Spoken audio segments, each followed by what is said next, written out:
आज एनडीए आघाडीच्या संसदीय पक्षांची संसद भवनात मोठी बैठक आहे। ऑपरेशन सिंदूर, डोनाल्ड ट्रम्प, बिहार निवडणुका या सगळ्या संदर्भात पंतप्रधान मोदी काय बोलणार याकडे लक्ष आहे।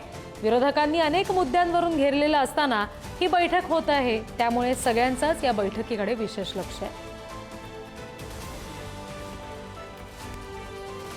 आणखी तपशील आपण घेणार आहोत। प्रतिनिधी शिवाजी काळे आपल्याशी जोडले गेलेत त्यांच्याकडून।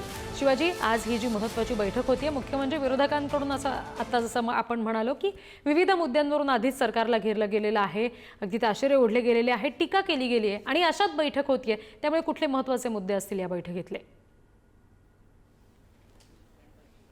खरं तर 5 ऑगस्ट 2019 ला कलम आर्टिकल 370 जे होतं ते हटवलं गेलं होतं। त्यानंतर याला 6 वर्ष पूर्ण होत आहेत आणि तब्बल 1 वर्षानंतर एनडीएच्या सर्व खासदारांना, राज्यसभा असो त्याचबरोबर लोकसभा असो, या दोन्ही सभागृहातील खासदारांना आज देशाचे पंतप्रधान नरेंद्र मोदी हे संबोधित करणार आहेत। त्यामुळे या संबोधनामध्ये ते साधारणपणे ऑपरेशन सिंदूर पासून देशामध्ये गेल्या 11 वर्षात झालेल्या ज्या विकास आहे त्याचा एक प्रकारे त्यांना आठवण करून देतील आणि त्यामध्ये ते जनतेत घेऊन जात ते सांगतील। मात्र जी माहिती मिळते त्यानुसार आज काहीतरी राजधानी दिल्लीमध्ये एक मोठा निर्णय अपेक्षित आहे। त्यानुसार एक समान नागरी कायदा किंवा जम्मू काश्मीरमध्ये जेव्हा कलम 370 हटवलं गेलं होतं त्यावेळेस जम्मू काश्मीर राज्याला पुन्हा एकदा स्वायत्ततेचा दर्जा दिला जाईल असं सांगितलं गेलं होतं। कारण 2019 ला जेव्हा जम्मू काश्मीरचं कलम 370 निरस्त करण्यात आलं होतं तेव्हा जम्मू, काश्मीर आणि लडाख असे 3 केंद्रशासित प्रदेश करण्याचा निर्णय घेतला होता।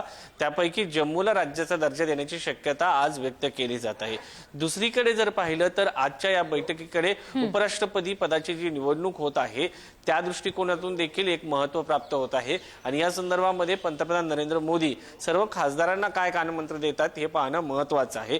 एनडीएचे गेल्या 1 वर्षामधील ही पहिलीच बैठक असल्यामुळं आणि पंतप्रधान नरेंद्र मोदी संबोधित करत असल्यामुळं देशाचं या बैठकीकडे आणि या सगळ्या घटनांकडे लक्ष लागलेलं असणार आहे। आणि या सगळ्यांच्या नंतर जर पाहिलं तर समान नागरी कायद्याच्या बद्दल चर्चा होत आहेत।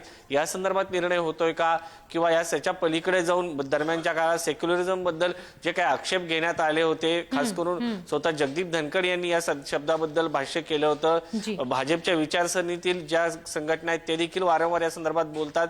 या संदर्भात काही निर्णय घेतला जातोय का आणि हे तितकं सोपं आहे का हे देखील समजून घेणं गरजेचं आहे। त्यामुळे आज राजधानी दिल्लीमध्ये काय घडतं यासाठी देशाचं लक्ष लागलेलं असेल। अगदी, आणि त्याचा तपशील वेळोवेळी तुमच्याकडून घेऊ। सध्या धन्यवाद शिवाजी दिलेल्या माहितीसाठी।